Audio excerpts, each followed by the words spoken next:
flag. We ain't never gonna lag.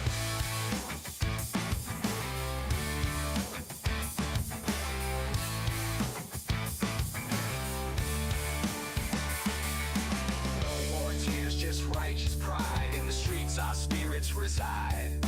Unity strong, we walk this line. One big voice, it's our time.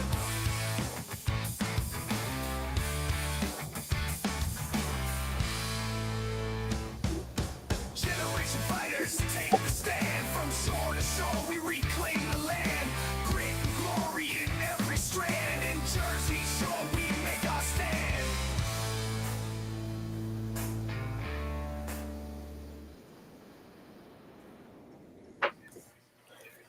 Hello, everybody, and welcome back to the Jersey Shore podcast.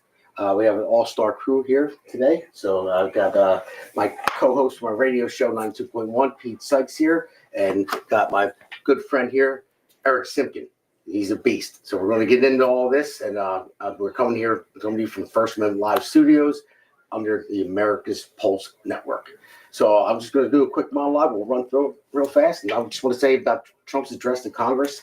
I'll tell you, it was a masterclass in exposing the radical left exactly for who they are.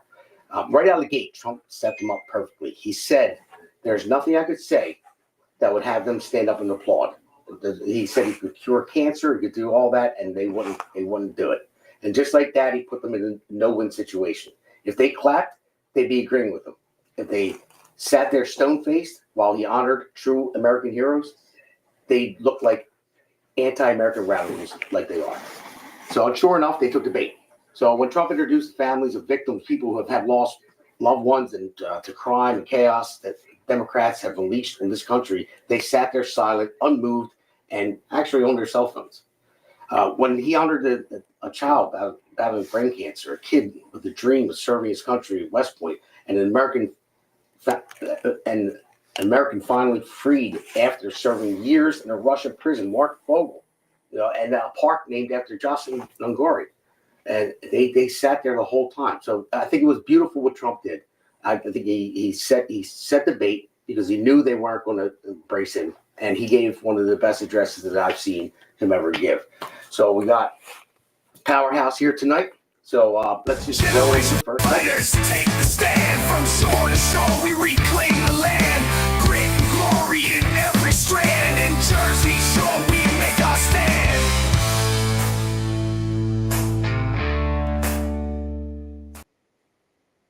It's a great honor. Thank you very much. Speaker Johnson, Vice President Vance, the First Lady of the United States,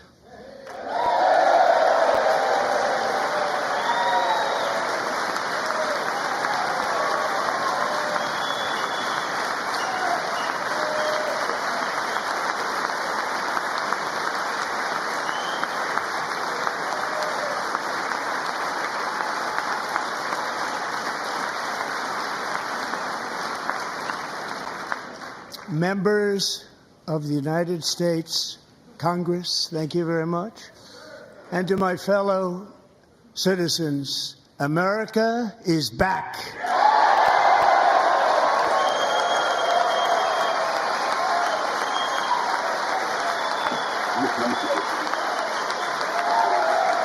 You're back, baby. Yep. Really good. You're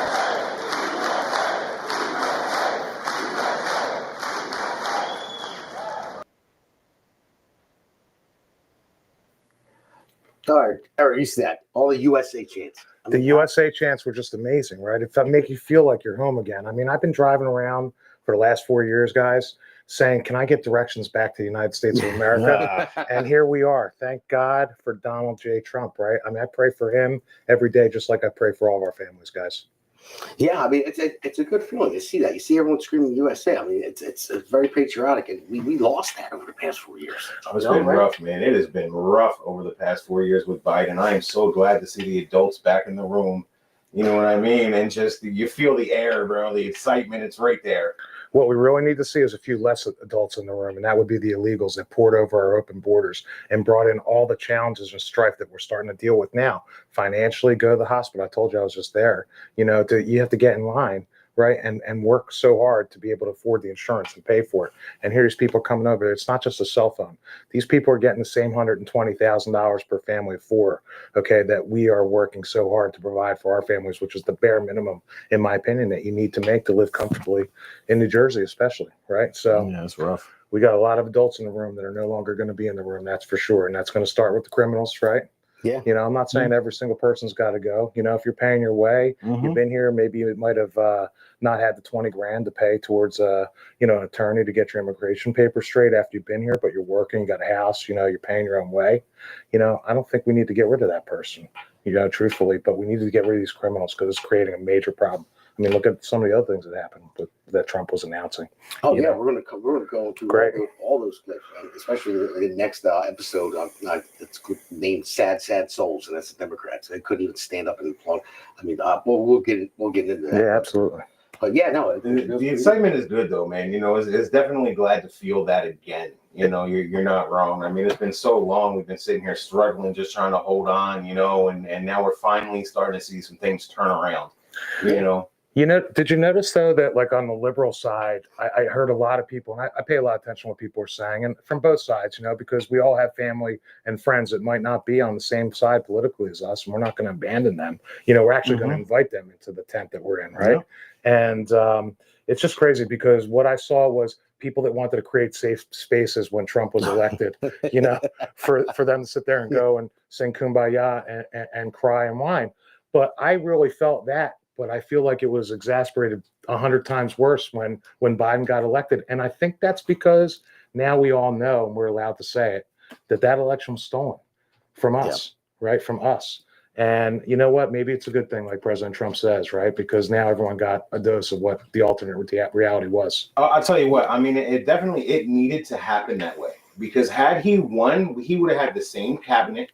Right. He would have had the same bad actors in there. It would have been the same thing as round one going into round two. He had to put together the all-star team that he has in there right now, you know, and without having that time to kind of build it and foment, not to mention, you know, how many people switched sides, right? Because of how bad things had gotten during Biden. Agreed. And the other thing I think about often is, you know, the fact that, like you said, people are realizing how bad things were and how we knew that we had to make this election too big to rig. I mean, I think people showed up in droves. People definitely switched, you know, their voting up, whether they re-registered as Republicans or not. You know, I'm assuming that there was plenty of unaffiliated voters, you know, that would not have voted. I mean, I happen to be Jewish, and I looked at the Jewish vote cycle over cycle for the past 50 years, let's say.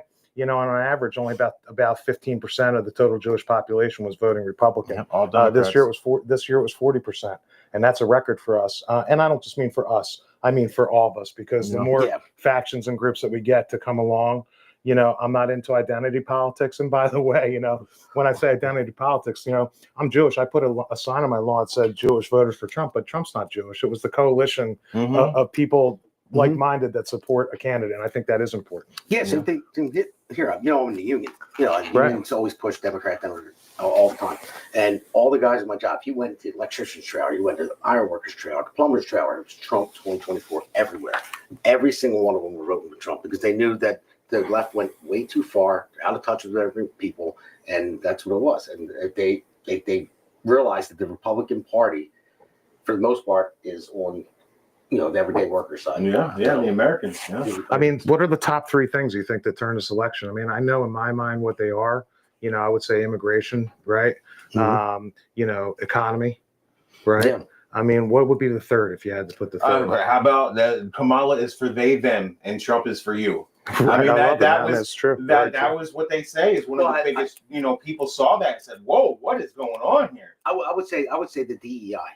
They pushed it, the race racial stuff? Because I mean, they made it worse. I have very strong opinions on DEI. I believe that's 100% the most communist thing that you could ever imagine, because in communism, what they do to build their coalitions is breaking people into very small groups and then switch to make sure that everyone understands within those groups that they're being oppressed because they're in those groups. Then what they do is they unionize those groups of people, and then they want to overthrow the strong. So strong is bad, weak is good in communism. And the same thing with DEI. That's the exact same thing we're seeing, from education to all of our public and private institutions. I mean, go ask Target how that went for them. Go ask Bud Light how that went for them. That was a changing point. It was Bud a big Light game was a changer, changing right? point.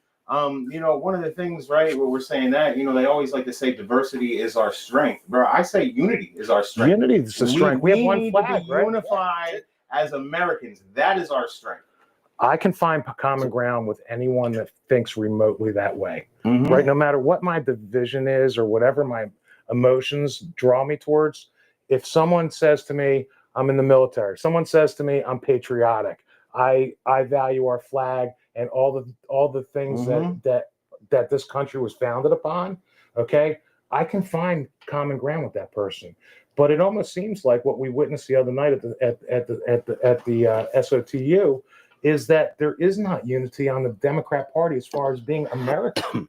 I've never seen a more anti-American, un-American, inhumane appearance from a governing body in my entire life. And I've been paying attention to this for a long time. My first September 11th, I got a call saying, I need you at ground zero, and I showed up. That was my first sort of foray into political activism, although I didn't realize it was political, because we stood shoulder to shoulder. It didn't matter race, color, creed, you know, sex, sexuality, or anything. You know, we all stood together as Americans at that point, and that's when I really fully understood what America means. And I was in my, you know, early 30s, I guess, maybe even late 20s, and I stayed on the street in a 34-foot Winnebago for weeks.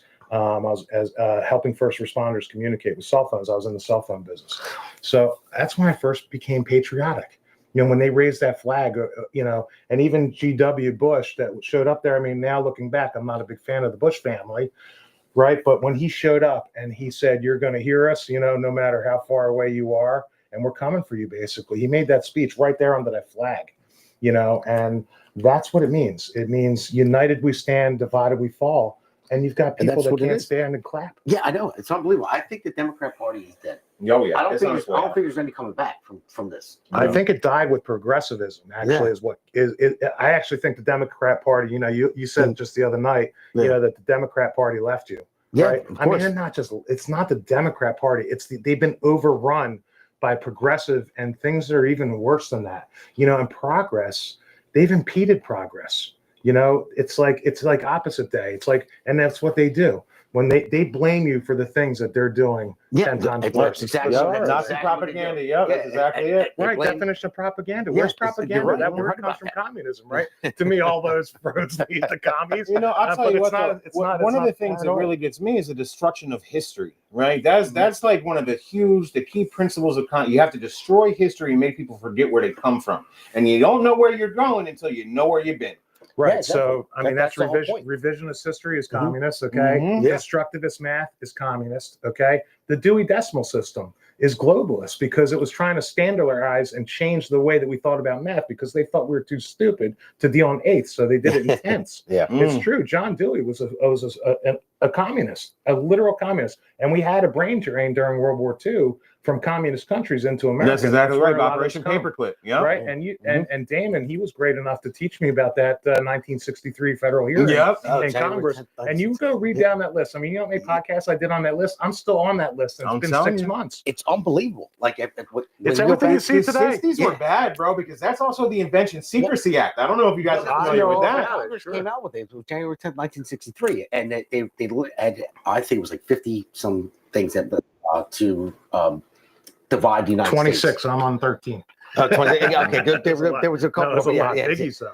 But yeah, take over the schools, take over the unions. And that's what they're doing. And that's what we're seeing happen right in front of our So, eyes. It was about 20 years after World Take War down- One or take World down- War take Two, down- right? World War II, When yeah. we start to see it to manifest in these bills, right? These, Yeah. you know, these communications that they had, and now we're seeing the effect of that. You know, what, 50 years down the road? Because they've been inserted into our Yeah. government, okay, and they've been hiding. I mean, look, that's where virtue signaling even came from. I mean, what do I see as a signal? I see a bow tie as that type of signal, you know, by the way. You know, there's a lot of little things you could pick up on. You know, when you see the Democrat Party and their leaders are up there with their hands rolling up like this, and, you know, or look at, you know, Hakeem Jeffries, you know, with this and this and this and this. That's trained Marxism. That's a way to dominate people's eyes so that when they're listening to you, they focus on you. It's insanity to me that we've allowed it to get to this point. And again, I really thank God for Donald J. Trump. I mean, when I was watching every rally that happened, weren't you guys wondering sometimes, can you imagine, God forbid, somebody takes a shot at him? And then all of a sudden, here we are in Butler, Pennsylvania, it happened. Yeah. I mean, I was not shocked to hear it, but I was in shock. And the fact that he got down on his knees and he prayed to God and he got up and did what he did, I mean, that was another. And deciding didn't leave point his in shoes. history. He wasn't Yeah, leaving his he- shoes. he- Listen, my I mean, shoes, I've my had shoes. expensive shoes. I would have gone with those shoes. I mean, I don't have billionaire shoes, you know, but I have thousandaire shoes. I couldn't believe when he got up and said, fight, fight, fight. I mean, that was amazing. I mean, if I would have got shot here, I would lay there and stay on top of it. Yeah, it was a great moment for him. He showed the strength of this country. And listen, I told people before, I don't idolize anybody. Everyone's a human being. Everyone's another person. They just have a different job than me. Right. You know, but I got to give him credit, man, for going through all the bullshit that he went through. You know, they try to bankrupt him, they try to put him in jail, they try to impeach him twice, they try to kill him. And the guy's still going. Think of another thing that he says. They're not coming for me. They're coming for you. I just happen to be standing in their way. And he was in their way, and they took him out in any kind of way, shape, or form they could. And he's still standing. And that gave me, you know, the understanding that no matter what, I'm never going to back down. And that is a motivation and inspiration to me. And my family knows this. You know, my kids, I have twin 20-year-old daughters. They're the most important thing, you know, to protect them, to teach them. You know, I'm spiritual. You know, I always quote the Bible, and again, being Jewish, but this is a Judeo-Christian West that we live in. Deuteronomy 6:7 is, and thou shalt teach them diligently thy children. That's the word of God. I've taught my children the word of God. I'm not a Bible thumper by any means. You know, I think I've told you before, you know, I've done a lot of wild and crazy things in my life, and some things I do regret doing, but I would do them again because that's what made my character the way I am now. But when it comes to that thing, you know, what are you going to teach your children? When they were coming for our kids, you know, with the crazy LGBTQIA plus in schools, the DEI and all that stuff. I was going to school board meetings. I didn't even have kids in that school district. You know, I was fighting the fight, suing the school board, filing ethics complaints, doing everything I possibly could. Because one day I know my kids didn't agree with me. They were embarrassed, you know, for a long time because they grew up in those types of school districts, you know. Granted, they went to the best public school I think that I'm aware of. I'm sure there's plenty of good ones.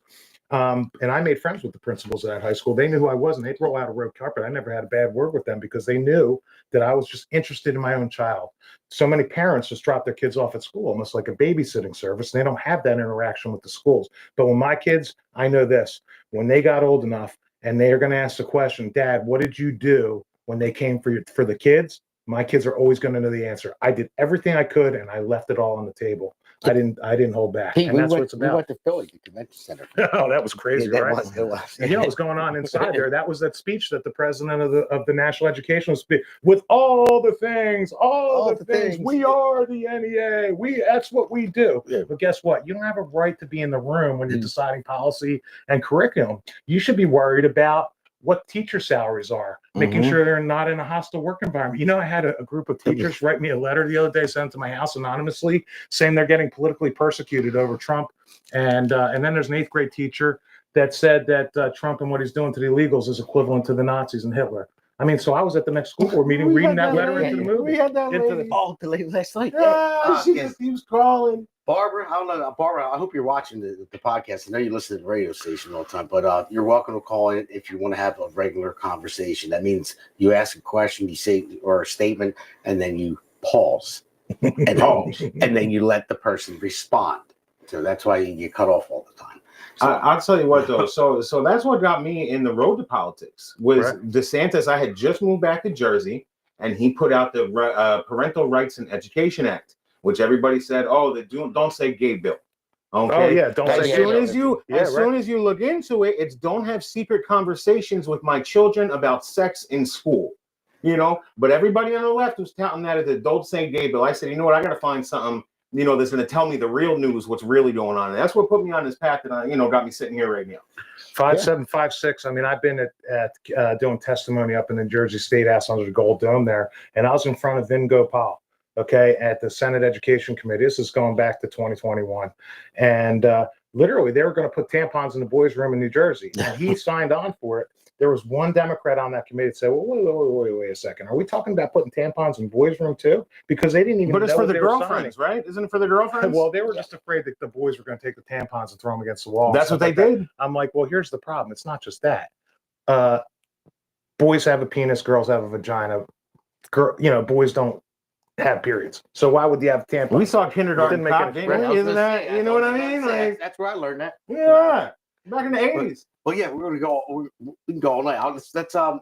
Yeah, let's roll another one. Let's roll S1V2.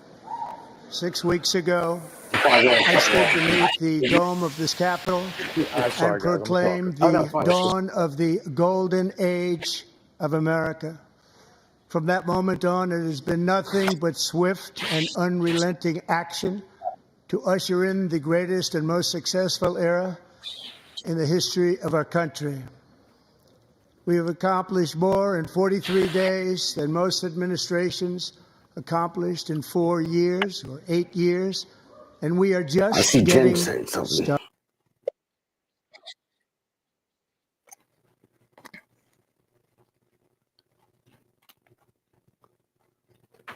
Okay, I don't know what that was. I want that one was about Adam Schiff.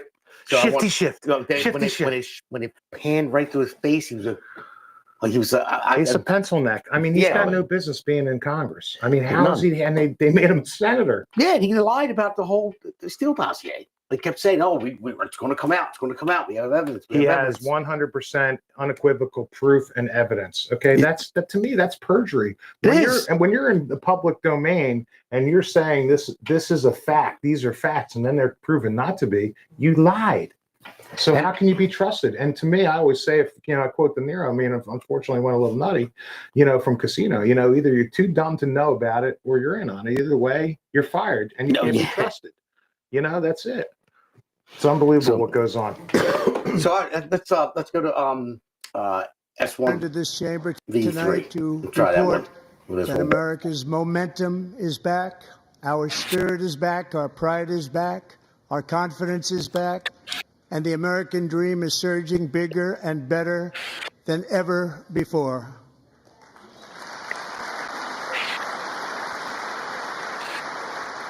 The American dream is unstoppable, and our country is on the verge of a comeback, the likes of which the world has never witnessed and perhaps will never witness again.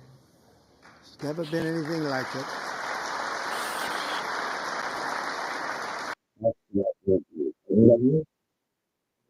There's never been anything like it, and that's why that speech that he gave was awesome. That's why That was good. That's why I wanted to call all these clips, because it was all patriotic and everything he said you can't disagree with. And then you watch the left on the other side, and when he baits them, that's going to be in the next segment. It was perfect, but they just sat on their hands.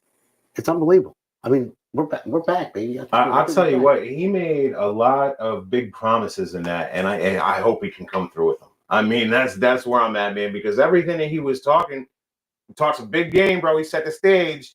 Let's see it happen now. Well, we do have a mandate, though, okay, and that was told how it is to Joy Behar on The View the other morning. A mandate, right? We won the popular vote, we won every swing state, and we won the House, and we won the Senate, and we won the presidency. I mean, it's our way or Chick-fil-A at this point, right? So it's up to us to make sure that we're supporting the people that have been elected. And how I do that is I call them when I'm not happy with something that they're doing. I download this app called Bill Blaster, BILLBLASTER. It's an app that has every Congress and senator's phone number on it. You just go through it and you make the calls. I mean, I call Cory Booker and Andy Kim like it's going out of style. I mean, they voted against Lake and Riley Act. Okay, they just voted again to keep men and women's sports. And what is Right. that? Every single one. Every single how- Democrat. how do you wear, how do you wear pink to support women's rights Yeah. and then vote to have men in women's sports? I It's know. like feminism's come full circle. Yeah, I know. It's Well, unbelievable. Because they won and they didn't have anything else to do. They can't get up and go home now. You know what I mean? So they have to keep looking for the next thing. That's how activism works. I just don't get it. Let them keep going. Keep doubling down. Keep doing the dumb shit that they're doing. I'm fine with it. So you'll never see the Democrat Party will just start dwindling There down. should be a 50-year run for the Republicans Yeah, it could and for be. the conservatives and Yeah. for MAGA. At least 12. I mean, I want to see at least 12 right now. But Well, let's get everyone's blood boiling on the left and just talk about how we're going to change some laws so that Donald J. Trump can be reelected again. Oh my right? God. I hear Don Jr. wants to throw in his hat. I think that was a rumor today. I just saw I'd it like all to over see here. it. Well, if Vance runs and Trump becomes the vice president, I would back Vance right now tomorrow. Yeah, I would have backed Trump to be the Speaker of the House when we were having all those problems. yes. Yeah. And I'm still not happy with Mike Polly Pockets Johnson. I can tell you that right now. He's still weak on the issues. He's still afraid to, they want the omnibus, the CR, continuing resolution. Just sit down, do the 12 bills, get them done, send it to the Senate, make sure everyone agrees. We have the power. Let's get it done. It's just insane. How do y'all feel about expulsions? How do I feel about expulsions? It depends on from what, right? I believe in expelling someone from a committee, but if Well- someone's elected by the public, that's going to be hard. You'd have to have a special election to have a recall election. I mean, there is a mechanism for that. So who's that guy that's shaking his cane and causing all this issue? Al Green? Al Green Yeah. he's been a problem and an activist. Al Green's on the next. You got to go down to Texas and start fighting. That's the thing. So, when it comes to political choices of what we're making, I mean, I know the last couple of political, cycles, I've been donating to all sorts of people all over the country. It's not just New Jersey that matters, because really, I knew that if I donated money to Curtis Bashaw, I knew that money you might as well take a fire pit and throw your money and burn it. Yeah. But Ted Cruz, we needed him in Texas. Yes, we I don't did. agree with everything he says, and I think he might be part of the Uniparty. I mean, who knows? A lot of these guys are. A lot of that's going to get flushed out too. There's going to be a lot of Republicans that you're going to see. See, I want new blood. That's what I want. I want to see new blood come in. That's what we just the need, normal yeah. guys like Damon Galdo for Congress over here. Yeah, right. I just want to see your normal working average man come in there and say, "Hey, man, look, I'm tired of the way this is going. Let's go ahead and change some things." We do Yeah, have right. some of them in Congress. We do have some. There of are them, some. and there's a lot of new blood in Congress. It can't come fast enough, Yeah. but you have to be able to listen. The same issues that we have in New Jersey, you can go to the reddest states. You can go to Florida. And I've got a good friend of mine in Florida, in Palm Beach County. She was running for an assembly seat, in the state house, and she got smoked by the establishment. So there's still a uniparty establishment within the Republican Party, even in the reddest states. Texas was on the verge of becoming blue. Yeah, And with all that's the immigrants from And everything, California. and save that for the segment 3, because we're going to talk about the Uniparty establishment. Oh yeah, we in got New plenty to talk about there. So we were talking about Al Green. Let's throw Let's see. one. Let's check him out. Small business optimism saw its single largest one-month gain ever recorded, a 41-point jump.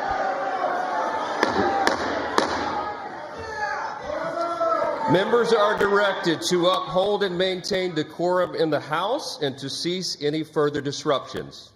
That's your warning.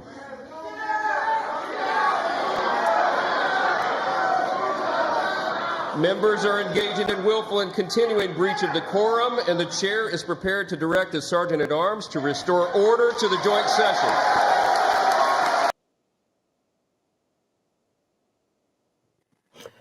You don't see that in third world countries. No, not at in all. parliaments, in democracies, which we're not. We're a constitutional In republic, public, yeah. two-party system. But you go to some of these, parliamentary countries, England, France, Germany, Israel, any of the countries, really, most others, we're really the only one with two parties. And that's how they behave on the floor of their Congress. That's unacceptable behavior in a joint session. Yeah, it is. I mean, There's no excuse. and the thing is, Pete, too, like when you see that, I don't know, I forget who it was that they came out afterwards, and he said he was thrown out because of racism. That a white Is that what he said? I didn't see that part. A white Speaker of the House threw him out, not because he jumped up and he interrupted, the whole speech and everything else. He's shaking his cane in the air, screaming. He was thrown out because of racism. So back in the 70s, my dad was a high school principal in Pemberton Township, right? It's right off of a military base, large black population. He never had a problem being the white guy. I used to go to school with him all the time. Everyone loved the guy. My dad's a very likable person, and something I aspire to be. If I can be half as great as him, I'd be doing all right. Anyway, parent comes in and screaming about how his son's being treated in the school. Keep in mind, large black population, large amount of black and, brown, teachers and educators. And he sits down at my father's desk and starts slamming on it and said, I'm being treated this way because I'm black. You know what my dad said? You're absolutely right. That's exactly what's happening. He's like, what? He's like, do you see how stupid that sounds? Yeah. Right? Because it just was so it was crazy to even say that. And he said it, he used that card just because his son did something really wrong. Didn't matter if you're black, white, purple, orange, it doesn't matter. And the way I look at it, I grew up in a colorblind house and I raised my children in a colorblind house. And one day, what really got me back into activism was when my daughter said, Dad, being colorblind is no longer okay.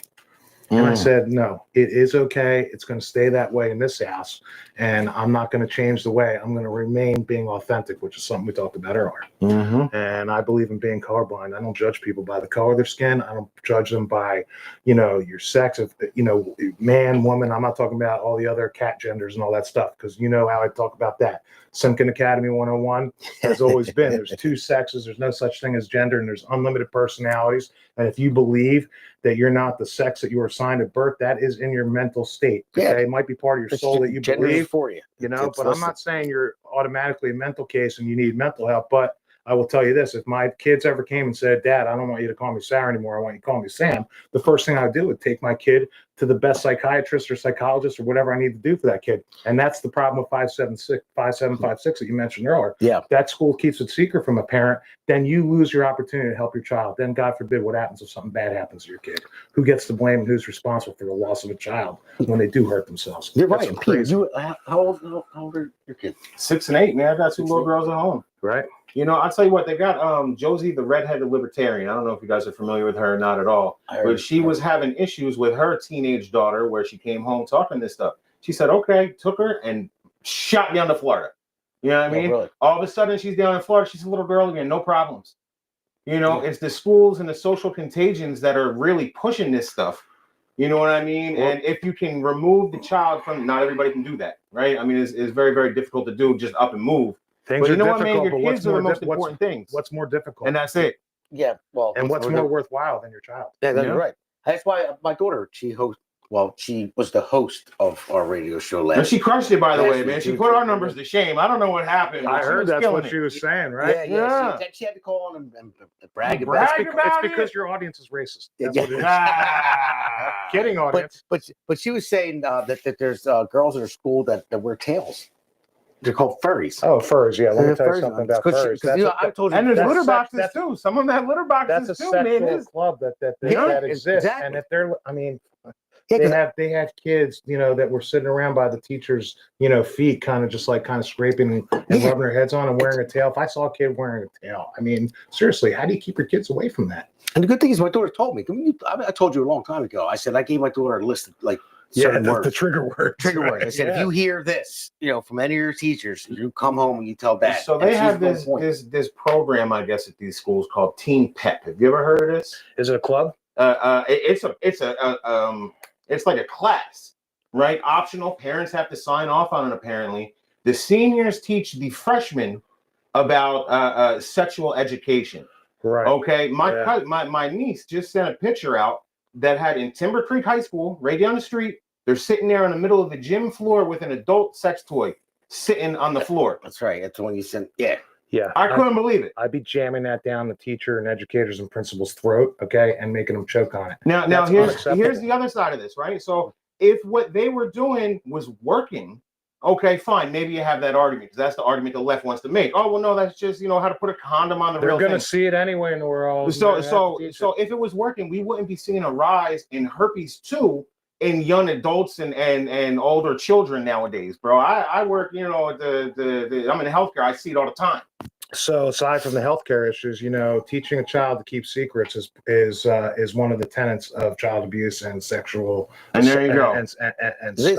And taking some advantage of somebody sexually. It's one of the tenets. How do I know that? because when I ran for school board and they called me a transphobe, I went and got endorsed by Trans Against Groomers, which is related to Gays Against Groomers. And she taught me, and I'm saying she was an adult, was in the military, decided to get a sex change, went through transition, and she's now a woman, but she's an adult, and that's the whole thing. A child cannot make a determination for the rest of their life of what's going to be, and that's where the suicide rates go up and everything else. But teaching a kid, first of all, no adult should be able to tell a child that we're going to keep a secret from parents. And how do the friends deal with that situation? Do your friends come over anymore because they don't want to lie to your parents, do they? No. Right. So what happens now? The kid becomes basically alone in the Well, we struggle. see a lot of mental illness on the rise as well, right? And I'm not Absolutely. just talking about, this situation, just in general with anxiety, depression, you know what I mean? And all the narcotics that go along with it. Narcotics, medications, Mind-altering pharma. drugs. Just think about it. Their minds are altered. Well, psych meds. Right. Psych, all the Dude, psych. I was It's a not psych good. nurse for 12 years. Psych Right. meds. I seen what they do to people. Right. And his last name It doesn't help solve My last name is Sykes too. You know what I Right, mean? there It you just go. goes hand in hand. That's how Right. the psych report was born. Well, no, I tell people all the time, like if when my daughter was born or my son was born, if I told my daughter she was a boy from the day she was born, she'd believe me. It's the same reason why they're not watching this right now. They believe in Santa Claus because Santa Claus is real, by the way. And the Tooth Fairy. And Tooth Fairy's real. My kid told the kid on the So, bus one time that Santa Claus wasn't real, and the principal called my house and reprimanded me. I was like, okay, well, you do know that Santa Claus is not real, right? I mean, but he is real, guys. Of course just so he's you real. know. Yeah, it's of course he's real, Yeah. right? And Easter's coming up too, right? Yeah, he's funny. Yeah. But no, it's what you tell them. Tell you raise your kids. If And I was raised in your house, I'd be Galdo. Let's just talk Yeah, like that. yeah, Doesn't exactly. matter what gender, what anything, Mhm. what Yeah. religion, what nationality. If your parents raised me, I would be Galdo. yeah, Period. exactly. Right. And I have twin daughters that had the same opportunities, that have the same date of birth and time of birth, and they have different outcomes in life. So that is proof 100% that DEI cannot and will not ever work. Did You they cannot fight? take two Did they people. fight over who's older? Yes, Sarah's 5 minutes older. Nah, Okay? it'll never end. It'll never And end. Ava has always been called 2 weeks behind. Right? That's just the way it works.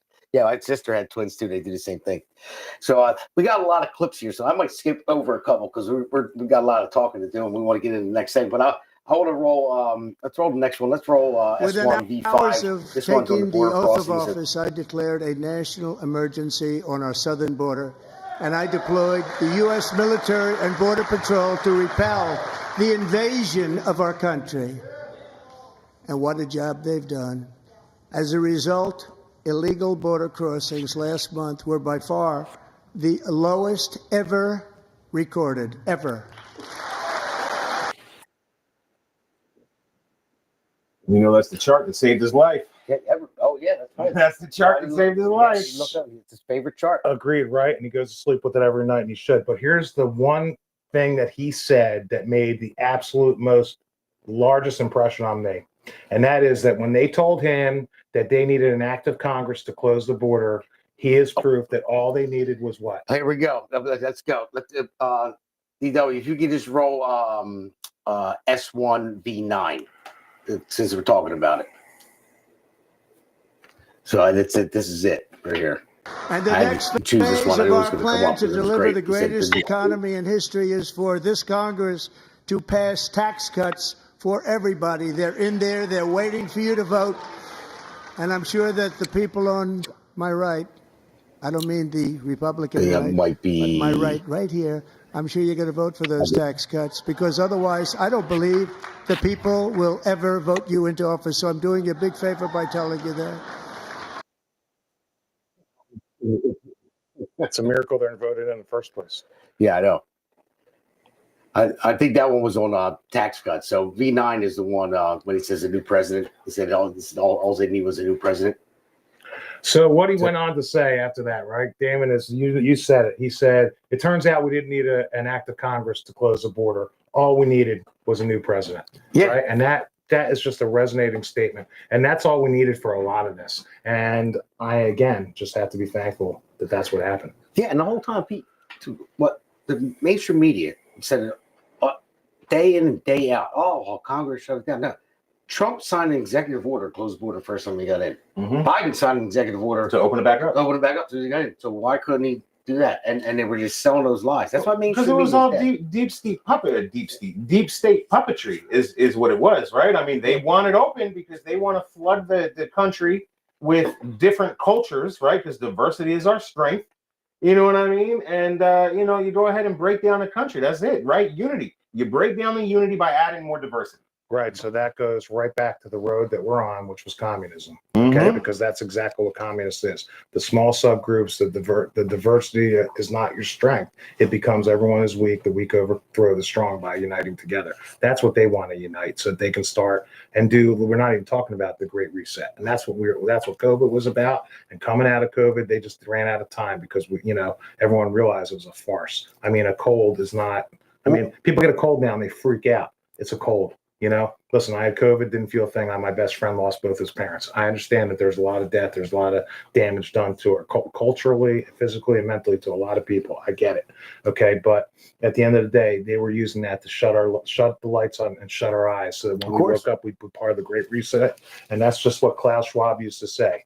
You'll own nothing and you'll be happy. And that's also a communist thing. When you don't own property, you're not going to fight and have divisiveness. You're going to own nothing. The state gives everything to you. Socialism, except for the way they couldn't use arms to come against us. They couldn't use a class war, so they tried to use the race war. And that's where George Floyd stepped in. And that's why all that happened during COVID. If you remember the Summer of Love, that was right in the heat. And P.S., they're getting rid of the George Floyd memorials and paintings in Washington, D.C. this week, which is a huge step in the right direction. If you go to Ben Shapiro's started something, pardon Derek Chauvin for Trump. So it's I think it's like pardon Derek. So they just asked him about it today. They just asked him about it today, and he came out and said that I don't know anything about it just yet. So we'll see if he looks into it. I mean, look, it was a railroad of a trial. Right, there was no way he was going to get a fair trial after all the backlash. No, you know what I mean. So even the jurors came back and they said, "Well, we were pressured really hard because they gaslit the whole trial in the media. So they couldn't. They were afraid, and they were getting threats and everything else, and it destroyed everything, man. I mean, you guys know I lived in Philly doing all this stuff. Yeah, right. That's what you came to Jersey. Yeah, dude, I killed it, man. I just put my house on the market, man, and houses were selling like crazy, and my realtor was like, "Oh, your house is going to sell in like 24 hours," because my neighbors went for like 25,000 over asking, and so I just remodeled the whole thing and then put it on the market. Next day, riots. I'm like, you gotta be kidding me. Yeah, bad timing. Yeah, I lost I just sold my house for like $80,000 less. 80,000, you can make that up in no time in the new economy, right? No, that's not what happened. Going back to the border thing, though, when, if you recall, looking back at that whole situation, and they'd have Alejandro Mayorkas on testify in front of Congress, and he'd be like, I'm doing my job. But that was his job. Yeah. He was the most successful border czar in history because his job was to open the border and make sure as many people came in as humanly possible, right? And that's what he did to us. He did that to me, to you, to your neighbor, to your friends, and to your family. And that's what we cannot forget as Republicans. We do need to invite people that were voting Democrat. Okay, you don't want to change your affiliation? Talk to Scott Pressler. Okay, he'll explain to you why. Yep. That's what he's here for. He's going to train you on how to bring people into the party, have them register as Republicans. We need to show that we are a better way to move forward than what has been. I mean, and the unburdened by what has been is a quote from Karl Marx, by the way. It also leads back directly to the inventor of communism. Well, the thing is, too, a lot of people don't realize when you actually have the conversation with their lifelong Democrats, and then you talk to them, and you ask them the questions. Not Barbara, not cult members, not cult members. Yeah. You have to be able to break through that barrier first. When you ask them questions, they're more on the Republican side than not, and when they talk about different things and they're more conservative, more grassroots, and they just are so used to being Democrat, and then you're like, well, I agree with everything you just said, and that's. But what about your party? They're not going that way. Do you agree with putting men and women's sports? No. Yeah, I didn't just go down the line. See, I try to look at everything nowadays. Is it a pro-human or anti-human policy? Right, because everything that the Democrats want is anti-human. Yeah, I mean that's just. Isn't it bizarre that we use the word "anti" so easily? I never even consider myself anti anything. I believe anti is just such a negative thing that I never believed in being anti anything. Yeah, I might not be for something, but I wasn't anti. So I'm not for this, but I'm for this, right? but the divisions become so Yeah. wide, Yeah. right? And so is a swamp, wide and deep, right? But the division between ideals from the radical left, to even the moderate right, which really is less existing these days. MAGA Yeah. has really kind of taken over the Republican Party. And, Yeah. and I could tell you that because when I went to talk to my county chairman 2 years ago to ask him to step aside, he said, Eric, I understand, that you're MAGA and I'm not. I'm like, hold on a second, Tom Crone, if you're watching. Hold on a second. I mean, he probably not. He's still sniveling because he got smoked in the election and lost his seat. Okay. And same thing with Joe Condo, who was backing him. Okay, he went home crying too. Yeah. But we're going to talk about that in a minute. Okay, but when I said that to him, and he said, "Well, I know I'm MAGA. You're MAGA, and I'm not." I'm like, "Wait a second, Tom. MAGA means Make America Great Again." Yeah. You're not that. He quotes Reagan all the time, and like I told you yesterday, people don't want. They'll quote Reagan all that stuff. He said a few things. Reagan dealt with the worst riots in history at Berkeley. Okay, and before 1980, when he was governor of California, that's where Berkeley is. Yeah. And he said these riots, they need to stop, and they need to stop now. Right, and he put a stop to them. They brought in the hose cannons, and water them down. We just took $400 million of funding away from Columbia. I mean, university. That's huge. We should put that on a down payment on Maragaza. Okay, that we're building over in Maragaza. Israel, right? Okay, the Hold on, the Egypt. Riviera. Egypt said they're going to take care of that. I don't want to have nothing to do with Maragaza. They got vetoed by Donald J. Trump even a few days ago. That's not happening because you can't trust them to do the security. And P.S. If you want to see a wall and a border, look at the border between Gaza and Egypt because really Gaza was part of Egypt before 1967. Okay, and definitely before 1948. That was Egypt. Okay, so they don't want the Gazans either, man, because they hurl stones and bombs at their neighbors. Yeah. Okay, I tell them to go back into their tunnels, but I have a very serious stance on that. I'll go out and picket and protest anywhere that they're having it. I got the Students for Justice of Palestine kicked off of Rowan University. Unfortunately, they had this other group of activists call up and make more calls to get them reinstated, but now they're not authorized by the school. They're part of the student government, which, by the way, if my kids are in school, supposed to be learning in college, and that's what they're doing, I would yank them faster than Donald Trump just yanked that funding. That's insane. Yeah. Where are the parents? You're still right. Yeah. Seriously. I'll tell you what, though, it's not one-sided either, right? I mean, like loss of life, on both sides and the suppression of people. I mean, it's not good either, right? So, I mean, you'd hope to find some kind of happy medium because if you want to go ahead and create a bunch of terrorists, I mean, you smush them in a corner with their backs up against the wall. Animals, lash out. I mean, they do, but they went there. They went there voluntarily in 1948. 7 countries came against Israel. Israel beat them the day after that they were made a state. And the 25,000 people that went there to then are 2 million people now. So I can assure you there's been no genocide. Okay. And all the money and all the things that they have there have been provided in a vast majority by Israel because it is a humane state. And Israel is not just a piece of land. It's a people. Right. So you can't have anybody living next door to you that doesn't believe that you have a right to exist. And all the land that was given to Israel by the United Nations in 1948, they were public lands. There was no toilets on there. There was no running water. There was no trees. It was a barren desert. No one was living there. Israel was purchased by Jewish people around the world, including the Rothschild family, for billions and billions of dollars. I'll tell you, we got questions about the Rothschilds over here. Listen, there's problems with that stuff, but that's old money. They're also part of the federal. Well, that's part of the Federal ruling Reserve. elite, right? You want to talk about globalists? I mean, hear you. they're in there. They're all in there, but the minority of those people are Jewish, right? But there are some. They're bad actors and everything. I mean, I don't know any of them personally, and I don't know anybody that does know them personally. If I did, that'd be a totally different combo, right? I'm all about human life. Okay, I would adopt anti-human and pro-human. I would adopt a kid from anywhere if it meant that their life was going to end, or I could provide a life for them. It wouldn't matter to me what their nationality is, what their history is, right? I'm all about protecting children and families, But then again, if my neighbor was throwing bombs at me, and what am I supposed to do? Go over and talk to him? You know what I mean? It's what do you do? I was there. I was there when I was a young man. I'm in Gaza, and I buy a soda off a kid on the street with his father. He couldn't have been more than 5 years old. So I say to him in Hebrew, "Hey, do you think someday our families could be friends?" You know what he did? He went like this, went like this, went like this, and said, "Bang, bang." So it's okay. You want to talk about indoctrination? No, I'm with you. I've never been there. No, it's insane. I'm crazy. Very basic on my knowledge of all of that. It's an insane situation over there. It's horrible, and it is a human tragedy. But the problem is more than 70% of the people that live in Gaza support Hamas, and that is a problem. Yeah, that is a You problem. don't know who your enemy is. Yeah, you're It's right. brutal. Well, since you mentioned Reagan, my shirt, I like my presidents, like I like my guns, 40 and 45, Right. and now 47. That's it. So we're gonna go to the next segment, but I want to talk about this book here. That's Bone Deep Blues right here.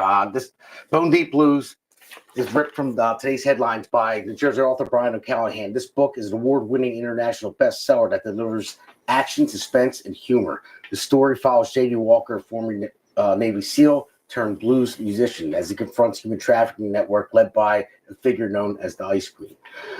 When those close to JD are taken, he finds himself in a high-stakes chess game, an auction to sell his brother's fiancée to take place. Brian O'Callahan is a former police detective. He combines personal experiences and extensive research, weaving in his passion for blues music. Now, he is a retired detective, and he lives in New Jersey, so he's local. So he's Jersey Shore. So we got to support this guy, go out and buy his book. So Bone Deep Blues kicks off the J.D. Walker action series. He's got another one coming out, by the way, and tackles a pressing issue of human trafficking of well-developed characters that spring to life in this fast-paced narrative. This exhilarating book is now available in print and digital format on Amazon.com and thebigdogmedia.com. So, like I said, by Brian R. O'Callahan. And by the way, that's 4.8 out of 5-star reviews. So it's a good book. Just go in there, buy it, support a local guy in New Jersey, retired detective. Go check it out. Yeah, check it out. Check it out. Learn how to read. It's a great read. Yeah. I'm actually I really am like halfway through it. I don't read books, but It's tough for me to sit down and read a book, but I've read a bunch of them that are really good lately. One of them was one by Azra Namani. She talks about the holy alliance between the radical left and the radical Islamists. There's a few other books that I've read, and there's a lot of good ones out there right now. I got a really good picture book that's my favorites, and that was one of Donald J. Trump with all the pictures. It's a great coffee table book. I mean, if the picture says 1,000 words, there's about 10 million words in that book, and it's really easy to read. All you got to do is look at it. So, all right, That's the best kind. right. Let's go to our Mind next of segment. Brian O'Callahan. Buy it today at Amazon.com. Enter the dark world of betrayal, kidnapping, and human trafficking. Verified readers call Bone Deep Blues powerful, gripping, well-written, engaging. Buy it today at Amazon.com. A must heart-pounding read. Amazon verified reviews say it's a super storyline, excellent, thrilling. Experience the magic. Order now from Amazon.com. Choose from digital, paperback, or hardcover editions. Generation fighters take the stand. From shore to shore, we reclaim the land. Grit and glory in every strand. In Jersey Shore, we make our stand.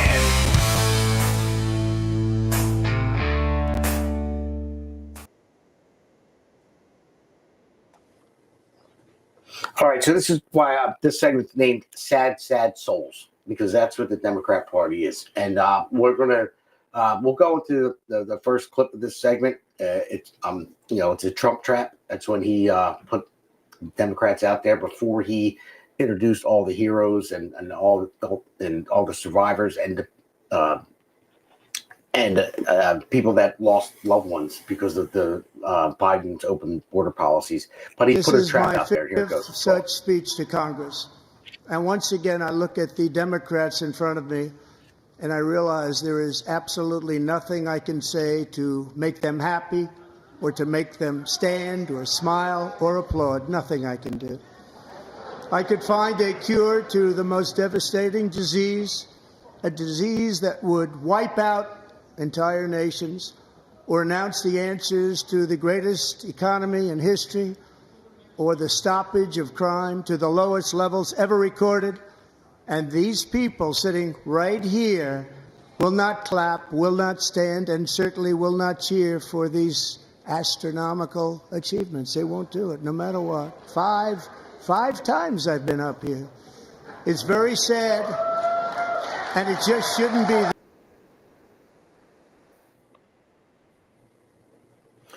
See, Trump actually added that to his speech himself because that was like his, he wanted to put it out because he knew if he said that, anything that would they couldn't stand and applaud because they would agree with him. But if they sat on their hands when he introduced everybody, he had, there's nothing they could do. It goes against their marching orders. Yeah. But really, where we can parlay that and move that into and more of our movement in the direction that we want to go with our country, our state, and our local municipalities is to make sure that the people that are in the middle, the unaffiliated people and the Democrat voters that are soft Dems, that they need to understand that that is not representative of what they believe in either. That touches on humanity. I mean, some of the things that were happening with, with giving that young man, that honorary Secret Service thing. I had tears rolling down my eyes just hearing his story and then seeing the look in his eyes when he was surprised that he was getting that, and then to have him go up and give the high five to the other young man that got into West Point. To me, those are things that make me, as tough as I think I am. I'm not tough. I'm a softie for this stuff, families and all that stuff. And when I saw that, I had tears rolling down my eyes. I didn't even notice that nobody was standing because I couldn't see. I had so many tears. Yeah. And so that's the humanity that Republicans and MAGA, and we have your backs, America. That's that, and every New Jerseyan, we do. It's okay to elect Republican officials because they're going to treat you with the dignity and respect and love and caringness that you thought that the Democrat Party was providing to these people, and they're really not. They just show it every time. But, that's one of the things that I always mention too, is that, like, if you just go watch the news or you watch some of these people talk, the Republicans, every time you hear them talk, it's about unity, it's about love, it's all these things, right, trying to come together, and I can only be the president for one country, and then you hear the Democrats and it's all name calling, negativity. They just keep throwing shade, and it's just like, guys, why are you so full of hate? Like, I don't seem to understand. It doesn't make sense to me either. Yeah, well, all these clips that we're talking about, let's roll. I want to roll through this segment pretty quick because it's getting late, and we got segment 3, the Eric Unleashed. Well, it's called something else, but let's throw nursing student to named B2. Lakin Riley, the best in her class, admired by everybody, went out for a jog on the campus of the University of Georgia. That morning, Lakin was viciously attacked, assaulted, beaten, brutalized, and horrifically murdered. Lakin was stolen from us by a savage illegal alien gang member who was arrested while trespassing across Biden's open southern border and then set loose into the United States under the heartless policies of that failed administration. It was indeed a failed administration. He had then been arrested and released in a Democrat-run sanctuary city, a disaster, before ending the life of this beautiful nursing student named Lakin Riley. Yeah, Let's talk about Keep in mind, we live in a short state with cities and things like that. Last year, I told Lakin's grieving parents that we would ensure their daughter would not have died in vain. That's why the very first bill I signed into law as your 47th president mandates the detention of all dangerous criminal aliens who threaten public safety. It's a very strong, powerful act.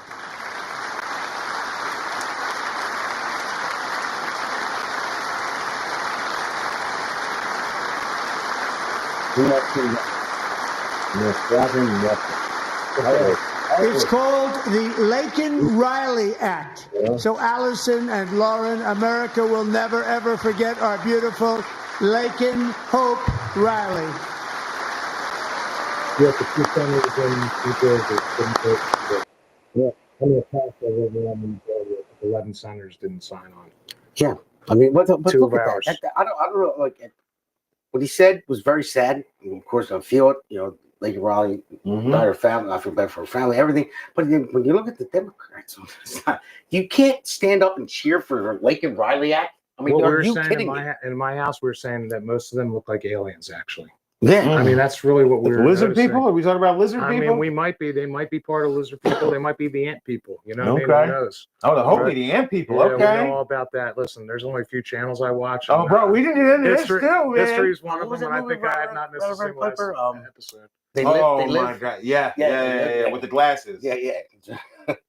Listen, no, that's we get into some stuff with that, man. I'll tell you right now. But no, yeah, these people, man, they just sit there as heartless. It's like I just want to talk about anti-human. You know what I mean? Like, bro, this lady was murdered, and you can't give them anything. Then there's countless other people that have been murdered that we don't know about. Yeah. That's the problem. It's like there's the problem's bigger than what we know. Yeah. So look, I still get behind the 350,000 missing kids. All right, like that breaks my damn heart. That number changes too on almost on a regular basis. And keep in mind that's been happening for a long time. Yeah, big business. It didn't just start happening. I mean, listen, I was at a Wawa on Route 73 in Mount Laurel not too long ago. And all of a sudden I see one van pull up and these weren't children. I mean, there might have been a couple kids there, but they look like they were accompanied. And who knows if that's their parents. But a group of people that didn't speak English got out of one van, and then another van pulled up with fake license plates. You could tell there's a trash bag around them. And then they went to get in. I called 911. By the time they got there, they were gone. But it was obviously a relay point, and that's very common in our area.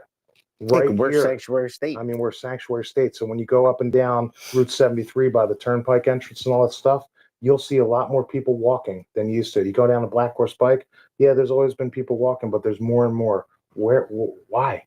This is our area. This is our communities, and it's happening right here, right under our noses. It's scary. Yeah, it is.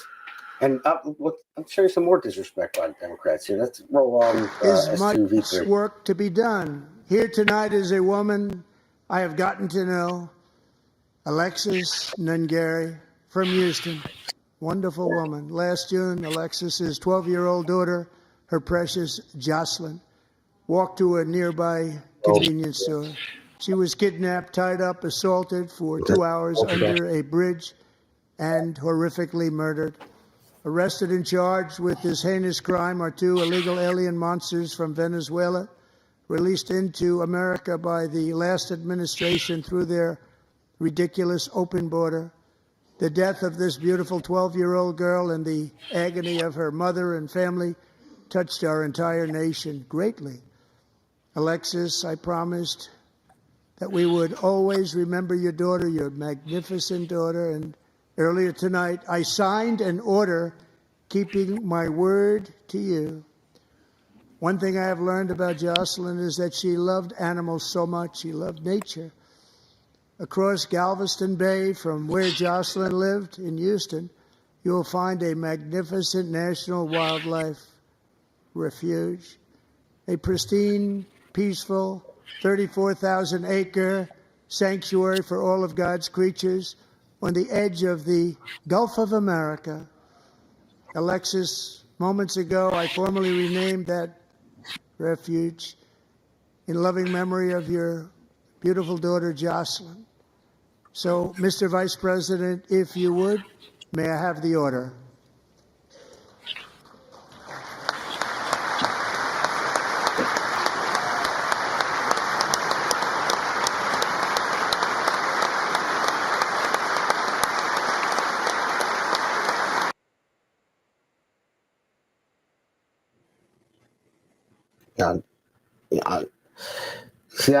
And then they still can't even clap for that. I mean, he said that she loved animals, so you renamed that park after her.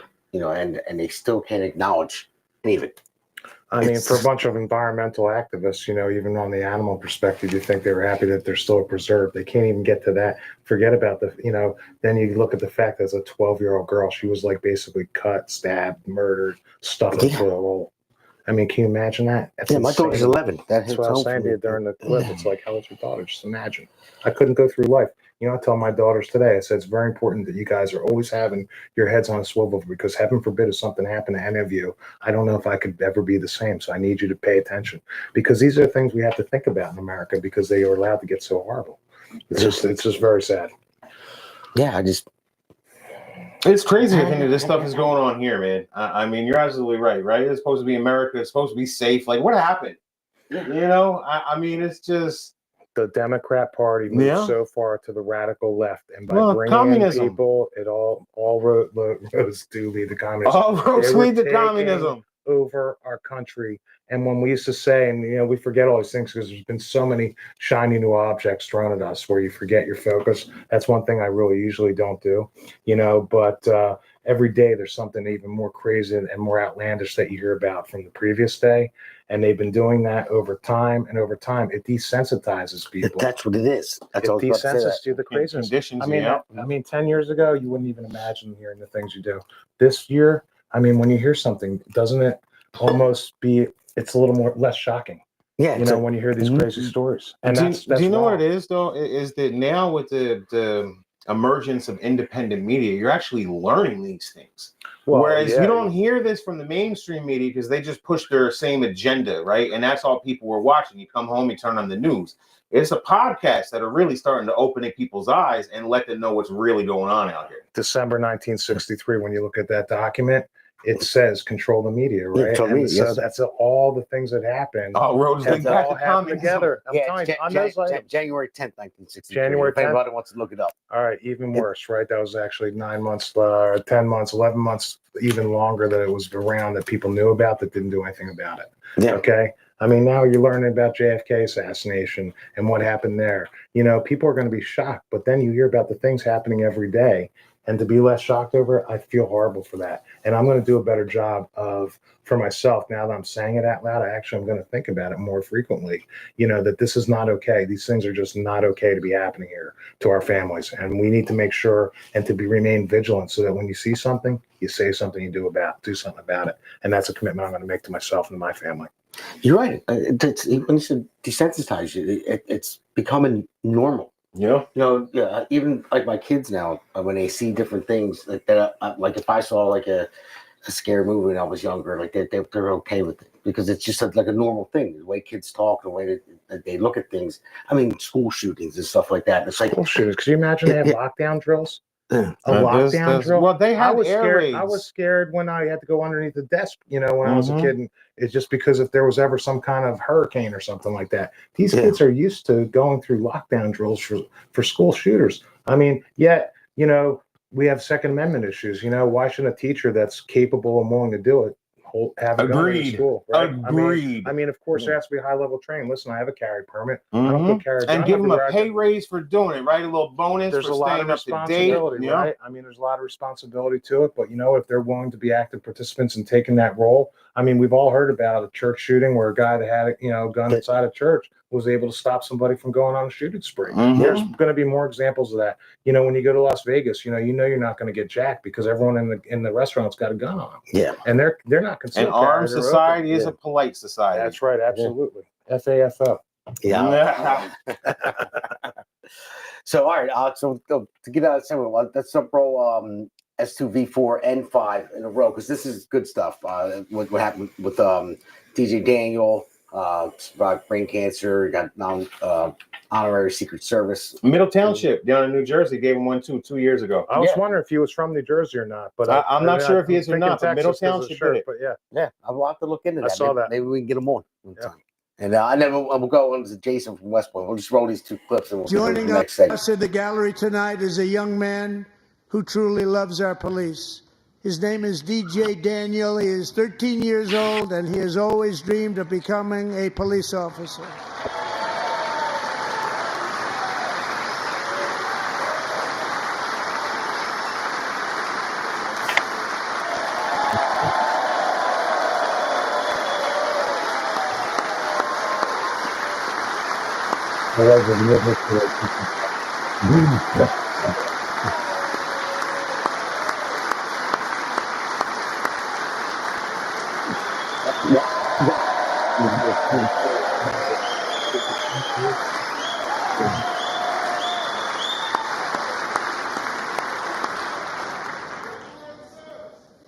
But in 2018, DJ was diagnosed with brain cancer.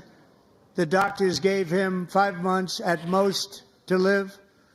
That was more than 6 years ago.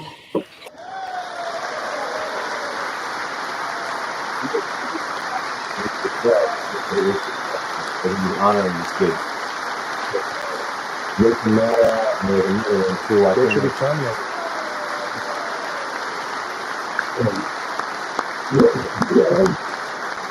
Put that in there. Since that time, DJ and his dad have been on a quest to make his dream come true, and DJ has been sworn in as an honorary law enforcement officer, actually a number of times. The police love him, the police departments love him. And tonight, DJ, we're going to do you the biggest honor of them all. I am asking our new Secret Service Director, Sean Curran, to officially make you an agent of the United States Secret Service.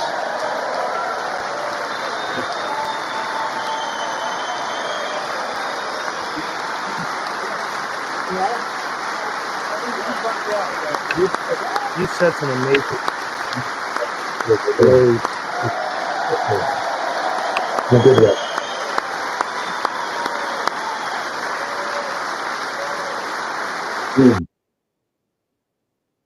By a young man, Jason Seriously, Hartley, it's so who knows the weight of that call of duty. Jason's father, grandfather, and great-grandfather all wore the uniform. Jason tragically lost his dad, who was also a Los Angeles County Sheriff's deputy when he was just a boy, and now he wants to carry on the family legacy of service. Jason is a senior in high school, a 6-letter varsity athlete, a really good athlete, they say, a brilliant student with a 4.46, that's good, GPA. And his greatest dream is to attend the U.S. Military Academy at West Point.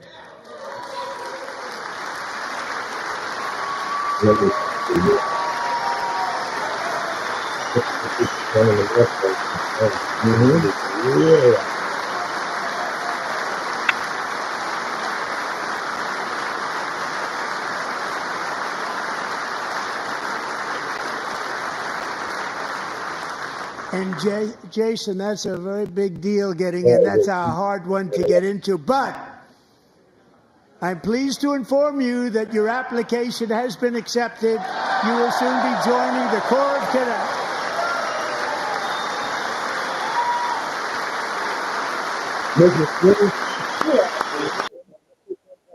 Right?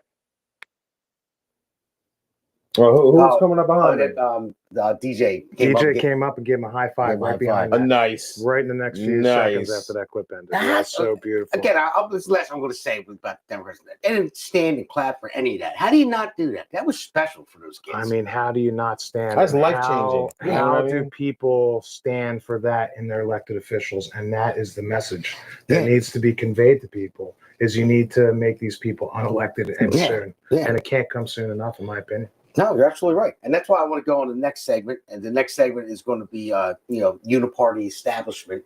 I'm going to call it Eric Unleashed, but he's going to break it down about the uniparty here in our area, this part of Jersey. I mean, I'll call it, I always call it CD1 because I ran for Congress, but it's a little further than that. So we'll let him break it down. So if you got to get in the safe space, get your safe space now. Uh-oh. Earmuffs. All right, so here we go. America's Pulse Network. The mainstream media is bought and paid for. The truth is twisted to fit their agenda. But America is waking up because podcasts are the future for trusted media. Welcome to the America's Pulse Network. It is a network built by patriots that upholds the Constitution. The America's Pulse Network stands for God, truth, and the America First movement. There is no corporate propaganda, no government spin, just real news, real talk, and real voices fighting for faith, freedom, and the future of this great nation with common sense. Here are some of America's Pulse Network podcasts. Alexandra Levine Live, hosted by Alexandra Levine. Jersey Shore Podcast, hosted by Damon Galdo. The Conservative Corner, hosted by Seth Eisenberg. APN's The Pulse, hosted by Alexandra, Damon, Elena, and Seth.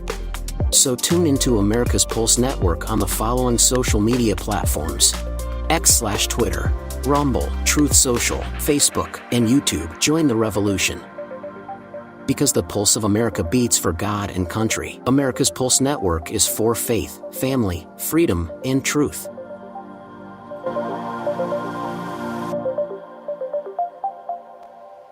Generation fighters take the stand. From shore to shore we reclaim the land. Grit and glory in every strand. In Jersey Shore we make our stand.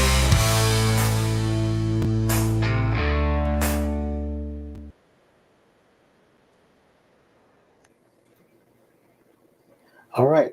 Hey, and before we get started, I just realized, am I the only like non-Jewish person on the podcast? You got Alexandra, you got Seth Eisenberg. I just realized that. It's a cabal, actually. That's what they say. That's what they say. I heard that. Only the good parts, though. Only the good parts. Only the good ones.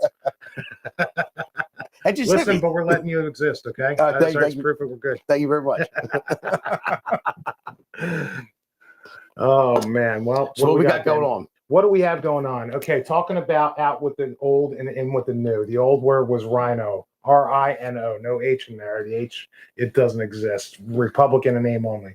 Here's the problem: the rhinos are onto that name, and they really get upset because they say, if you don't agree with us, that's a rhino. We're not rhinos. They're not rhinos. Okay, a Republican in name only. What does that really mean? They're part of the uniparty establishment.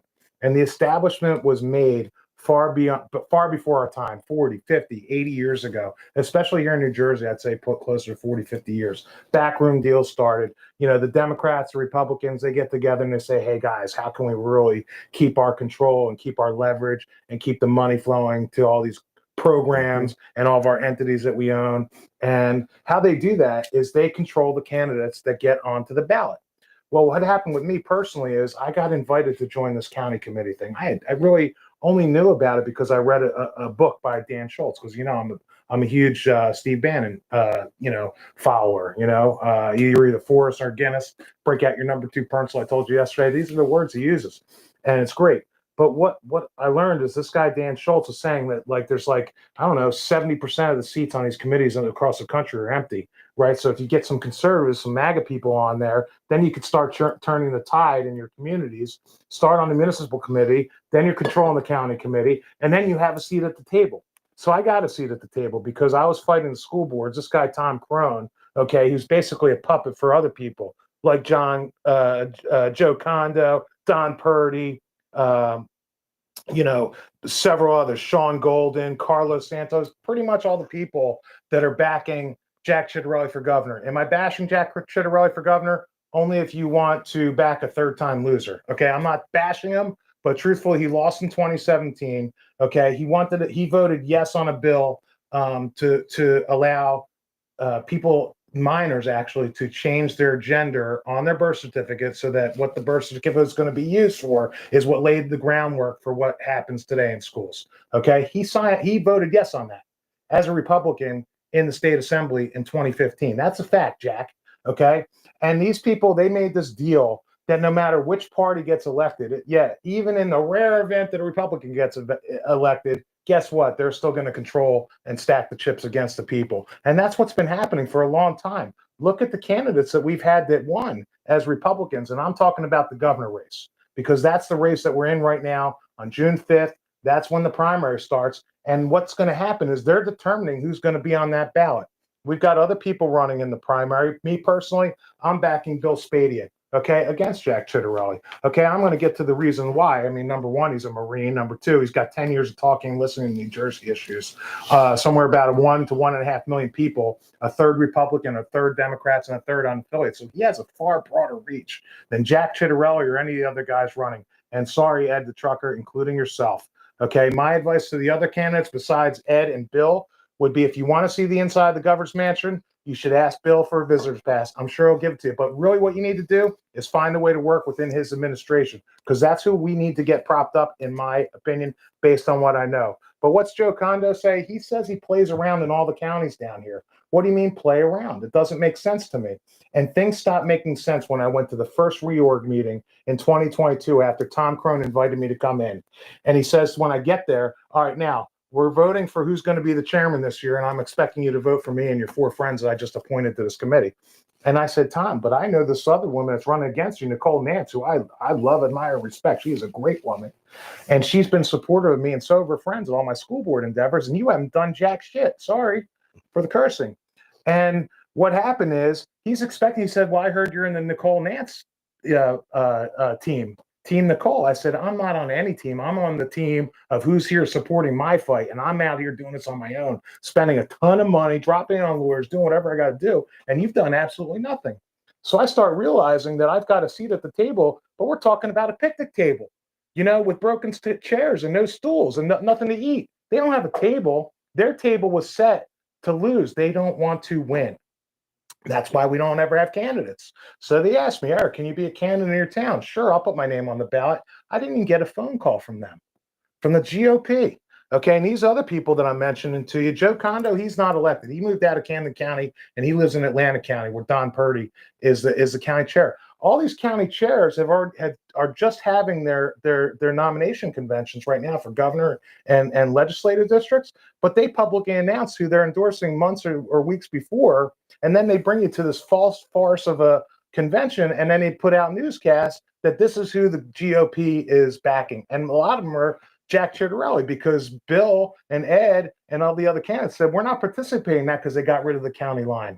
And as you know, the county line was you vote for the guy at the top and you just go straight down the Republican line. And then there'd be another guy, Damon, over here, and Eric would be over here on this side of the primary ballot. Next thing you know, only their candidates are getting onto the general election. And then they lose. Look at Curtis Bashaw. That's the perfect example. Curtis was the GOP pick. Okay, Trump endorsed Christina. Okay, and it was a late endorsement. I was upset with Trump. I don't agree with every single thing Trump does, and I think he's made some bad 90-10, right, 90-10. But we got jammed on the 10. We could, because now we've got two senators that vote no for Lake and Riley and vote yes for trans and boys and women's sports. That's what we're living with in New Jersey, and there's one reason.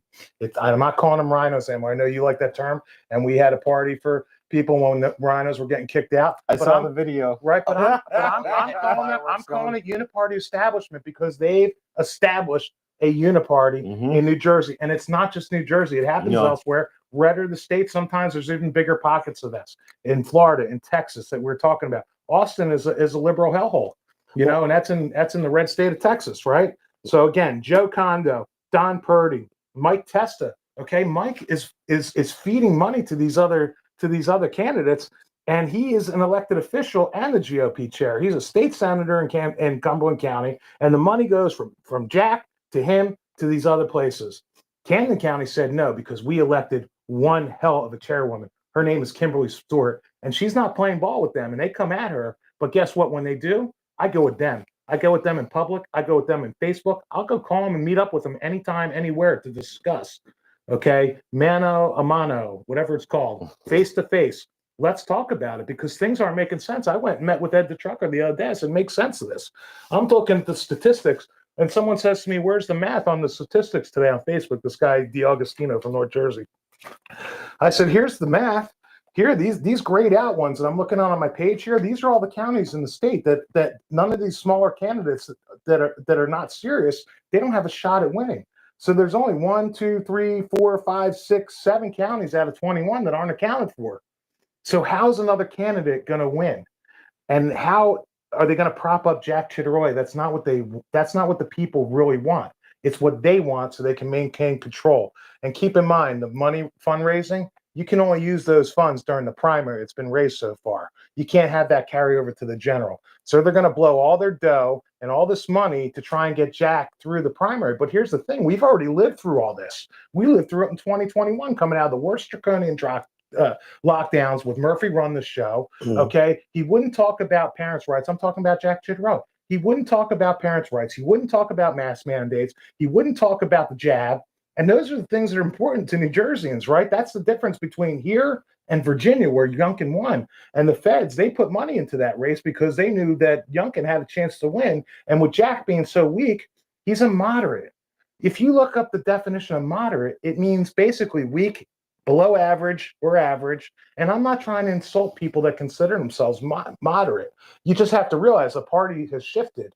Okay, the red has come, it's going to the left, right? And the left has gone way out there. So that gap has gotten so wide that people that have stayed authentic, which we were talking about, I stay authentic. Like me, or love to hate me. That's who I am. I act the same way all the time. These people have flip-flopped, okay? And the people that are considered moderates in the Republican Party, they just don't realize one thing. MAGA is the Republican Party. And MAGA means Make America Great. To me, it means America first. And it means New Jersey first.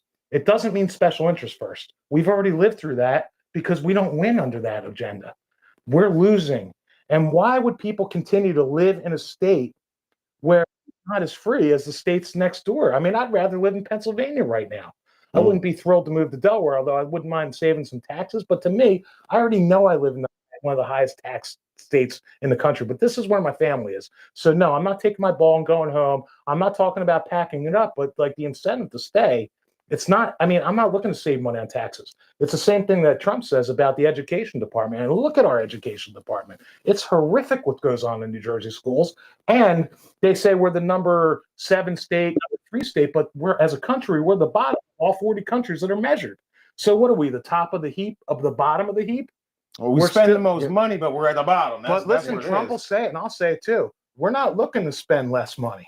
Let's spend the saved money and let's get our money's worth. Yeah. And I say that about taxes too. I'm okay. I've already built, we're already conditioned to pay more taxes, just like everything else we're talking about with conditioning. I'm okay with the taxes here. I'll keep paying them, but I want my money's worth. I want to enjoy the freedoms. I don't have to worry about not being able to carry or own a gun, or how much bullets are going to cost, or the price of food, or the fact that there's a gas tax that makes it unaffordable to go pick up your How kids. about an exit tax? An exit tax, that's prepreposterous, okay? Yeah. There shouldn't be a tax. When you say this is a Republican thing, though. So really, people expect the Republican candidate is going to reduce taxes. So yeah, you can expect that out of Jack Ciattarelli. And if he wins the primary, I'll have to coalesce and go along with the flow. But the problem is, yeah, I'm going to stick a sign in my lawn. I don't know, maybe. I'm certainly not wearing a Ciattarelli shirt like I'm walking around with a Trump shirt. I can tell you that. And he's been campaigning as long as Trump. So what's that tell you? It's a history of losses. Let's change. The way to effectuate change, the way to have success, the way to have unity. These things all work together. What does Trump say about success? About unity. You'll have unity when you have success. So putting up another 2-time loser, that spells uniparty to me. You want to talk about all roads lead to communism? In New Jersey politics, 100%, all roads lead to uniparty establishment. And the more people and the more voters that know it, when the GOP is putting up their endorsed candidates, you really need to look elsewhere until further notice. And believe me, I'm loud enough. I will let you know when that happens. And that's what I want to share with you about the GOP. And again, I just want to mention the names one more time: Joe Condo, Don Purdy, Mike Testa, Sean Golden, Carlos Santos. Okay, these are the people that should be held to account if and when things go south and we don't win this election in November, which is what really counts. Thanks, guys. I know I talk a lot. No, fine. No, he's going to sleep good tonight. Yeah. He just got all that rage out. I'm going to look for what I'm going to talk about. Me and Damon, man, we got some ideas about taxes now. Yeah. And we ain't gonna get into it. Not yet. We ain't gonna get into it, but we got some ideas now. All right, good. Well, listen, let's take some of that savings and let's donate it to our candidates, okay? Yeah. Here's what I'm asking. Go find Bill Spadia's website, right? Spadia for Governor. Okay, make a donation to him. That's what we need. He based his whole campaign on small dollar donations. When larger corporations, PACs, and big business donates to candidates, that is your telltale sign. Okay, and speaking of Ed the Trucker, you can't even look up his financials because he hasn't filed them yet, because he has one of the biggest, I hate to say the word, we call it biggest loser or whatever. Steve Cush is running his campaign. Okay, I went to have a one-on-one with Claire too. Is that true? I happen to like and respect Claire. She's always been kind, courteous to me, and she prays for me, and I pray for her family. Okay. That's fair. But is she, do I agree with Ed? No, but but that's the thing. We're not making it personal, right? Business wise, I will tell you this though. When I went to go meet with them, and I have a meeting with 2 people, I don't like a third person showing up. So I said, what are you doing here? Oh, I'm here to pick something up. It was a check. So he's got Ed convinced that he's going to win, so he can keep the money train going for his measly couple grand he's probably getting. That to me is a bad sign for Ed. Truthfully, Ed, and I had a little bit of an issue because when I was trying to take out Tom Crone, he did make a couple phone calls.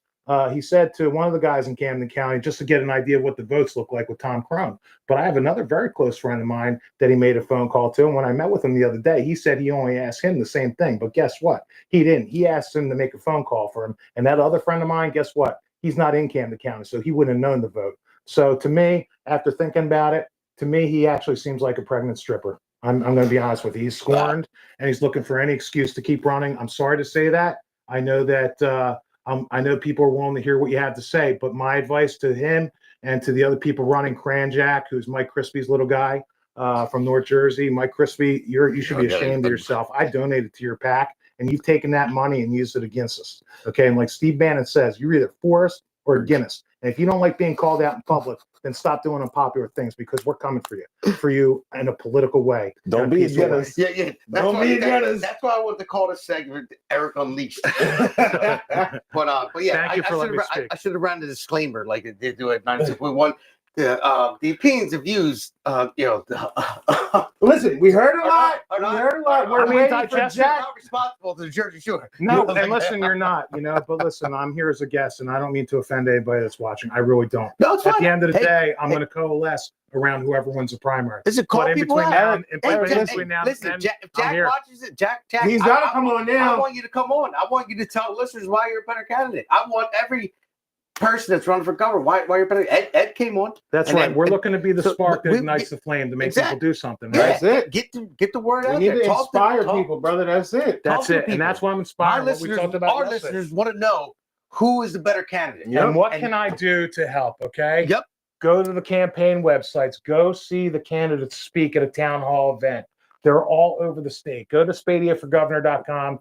Jack, he's got a website too, but it's mostly to bash Spadia. I forget what it's called. He talked about it. BS. I He just talked heard about- something BS. Oh, Phony- something phony- BS. Right. phony- For a phony guy Bill. that wanted to ban cursing, he takes Bill Spadia's initials, which are BS, okay, and makes it like a parody type of commercial about it. But he wanted to ban swearing. You all saw that one. I saw it. So I mean, that's to me as a flip flop, And listen, where does Jack like to go? He likes to go where he's comfortable. He goes and does the diner thing, right? People are kind of a captive audience there. You're sitting there eating your fork full of food. Next thing you got a political candidate for governor come up to you. Okay, he goes on a train that went from here to Atlantic City, and there's all these people on a train, which women got accosted on the last time that train ran. Okay, I mean, what's next? You're going to go to women's prisons where people are literally captive and they can't get out of their cell. They're going to have to listen to you, and then he wants to give illegals driver's licenses. That was a platform of his when he ran the last time. And when you know what happens when you give an illegal driver's license, what are they doing next? Besides collecting all the money that we pay in taxes, they're voting. Mhm. Okay, no bueno. Well, there you go. Eric Unleashed. Those are right my there. opinions, and I'm sticking with them. So, May the best man win, so or again, woman. Again, want everyone on the show. Everyone on the show, come and you tell the viewers why you're the better candidate. That's what it's all about. Everyone has a shot. We don't need a uniparty. We don't, like Eric talked about before, like picking special candidates. I want the candidates to come on and speak to the people. Sell yourself. Come on. And I'll also promise you that when whoever is the victor in the Republican Party, right. I will not sit. I will stand and applaud. There you go. There you go. I always said that when I ran. Like I said to Claire, to Teddy, I said, listen, whoever wins this primary, I said, I'm going to be there to support you 100% behind you. That's what it's about. Unity. Yeah. Unity. It's supposed to be that way. I mean, I know. The one debate that they had before, it was embarrassing. It was I mean, very Chris Christie-esque. Yeah, it was. Well, the it's- opening statement started out with Jack going on a tirade about Bill. I wanted to hear what Jack was going to do. Yeah, Instead of Jack hammering up on Bill, that was ridiculous and an embarrassment. And P.S. After you go to Bill Spadia for governor, SpadiaForGovernor.com, you can find me real easy. Okay, Facebook, Eric Simkin, EricSimkin, real simple to find. Go take a look. I put a lot of videos and content up, just like Damon does, and he's doing a tremendous job. Pete does the same thing. So make sure you're checking us out there. I'm too, gonna Eric. link up with you there, Eric. Yeah, I gotta get up with you. Yeah. So Bill, if you're watching, I think you got throw some campaign funds at Eric. He just sold you pretty good. That's what I heard. I have no And you gotta interest. come on I have too, no bro. interest but the public interest. Yeah. I don't work for a campaign, Yeah. and all my opinions are my own. No, And I'm joking. certainly going to do a disclaimer for the Jersey Shore podcast. So, all right, fellas. So it was a pretty good show, man. I knew it was going to be. Yeah, we had some a lot of fun. good stuff Listen, to talk God about. bless you. God bless your families, and God bless the United States of America. That's right. Well, we're going to roll into the JSP Awards and the Loser of the Week Award. Generation fighters take the stand. From shore to shore, we reclaim the land. Grit and glory in every strand. In Jersey Shore, we make our stand.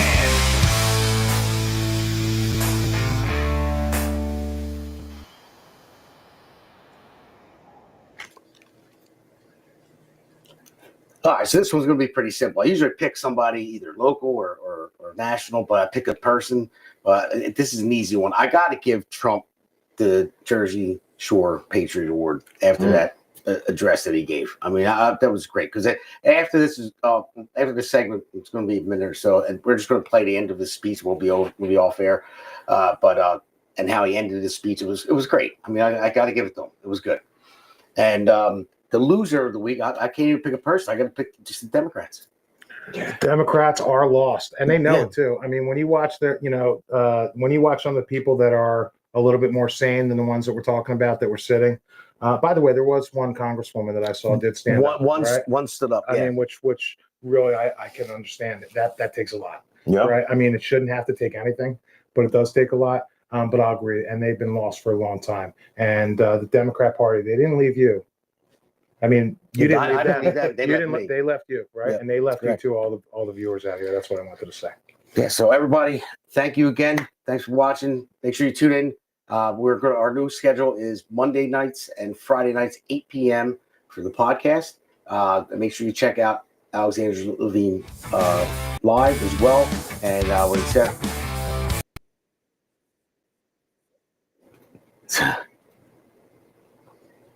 got us there. So let's make sure to check out the other podcasters on the American Pulse Network, and also tune in to 92.1 WVLT on Thursdays. That's going across the screen right now, 5 p.m. And you can check me out Facebook,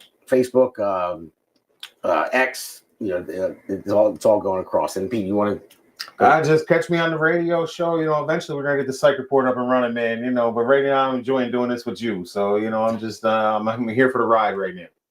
All right, guys. Well, thanks for coming on, man. Thank you, and thank everybody for watching. Have a good night. America's Pulse Network. The mainstream media is bought and paid for. The truth is twisted.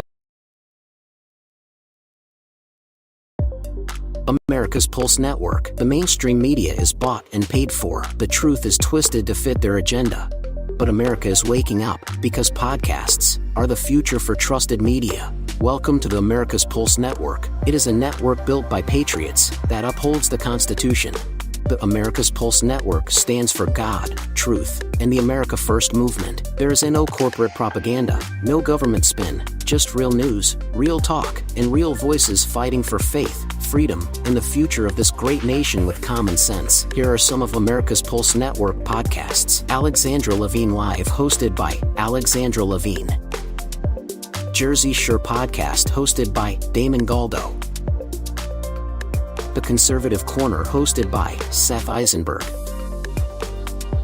APN's The Pulse, hosted by Alexandra, Damon, Elena, and Seth.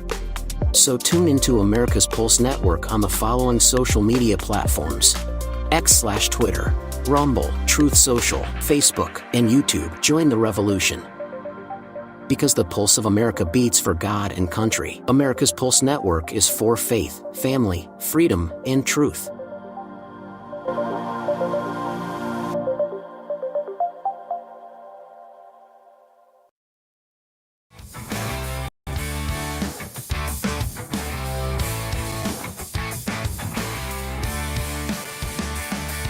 Stone cold hearts in the land of the free. Galvanized truth, just you and me. Freedom ain't cheap, gotta hold tight. In Jersey, sure we'll win this fight. No more tears, just righteous pride. In the streets, our spirits reside. Unity strong, we walk this line. One big voice, it's our time. Jersey, sure we got the fight. Stand together through the night. America first, raising the flag.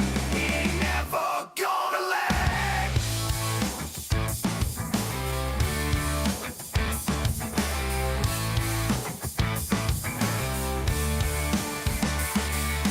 No more tears, just righteous pride. In the streets, our spirits reside.